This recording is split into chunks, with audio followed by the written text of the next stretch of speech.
So if you're spending a lot of time at your desk or a lot of time on the computer or doing lots of mouse work or lots of sending emails from your phone, iPad, anything like that, you might be aware that you start to get pain and tension in your hands.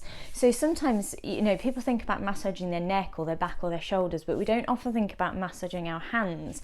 And actually it can feel really nice and be really beneficial. So what you want to do is just get yourself any regular hand cream or moisturizer, whatever you prefer to use, okay?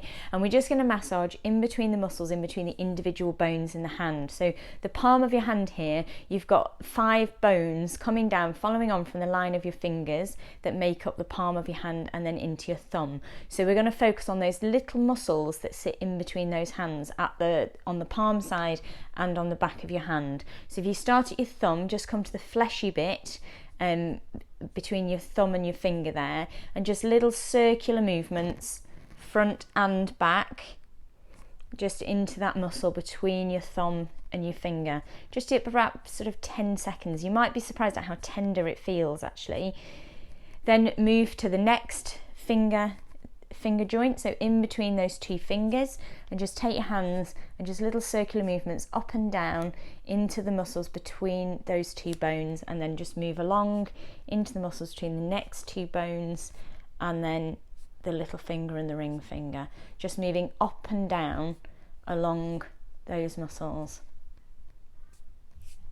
Okay, and obviously do the same again on the other hand. And then what you can do is just gently take hold of one of your fingers, and you're just going to pull slightly, so not sort of forcibly where people sort of crack their knuckles. It might crack or pop as a result, but that's not the intention. Just take hold of one of your fingers, give it a little pull, and you'll feel that the joint sort of gives and moves a little bit, okay? Give it a little pull and then circle the rest of your hand. Okay, so same again, so you're covering this middle joint and the joint at the end, so they're not moving. Give it a little pull and then just circle your wrist and hand around just to mobilize those joints. And again, just move around one finger at a time. Same on the other hand.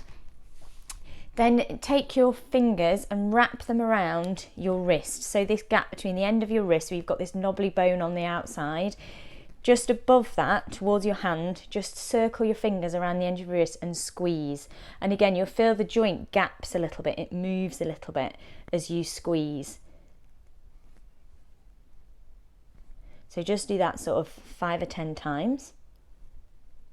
Okay, and then you can just stretch your fingers out. So just interlace your fingers, turn your palms facing outwards, and just push and stretch your fingers away. So we're doing this sort of movement, so just stretching your arms. So that'll be a nice stretch for your arms as well as your hands. Again, hold it for about 10 to 20 seconds. Then you can come back round, then you can interlace your fingers the other way and just stretch and open the joints that way as well. So you're just sort of making a little fist. And then you can finish off just by clenching your hands and then relax, and then clench and relax. Okay, nice one to do if you take a break at lunchtime from your computer or at the end of the day. It's a good way just to get your hands loosened up again. Okay, thanks very much.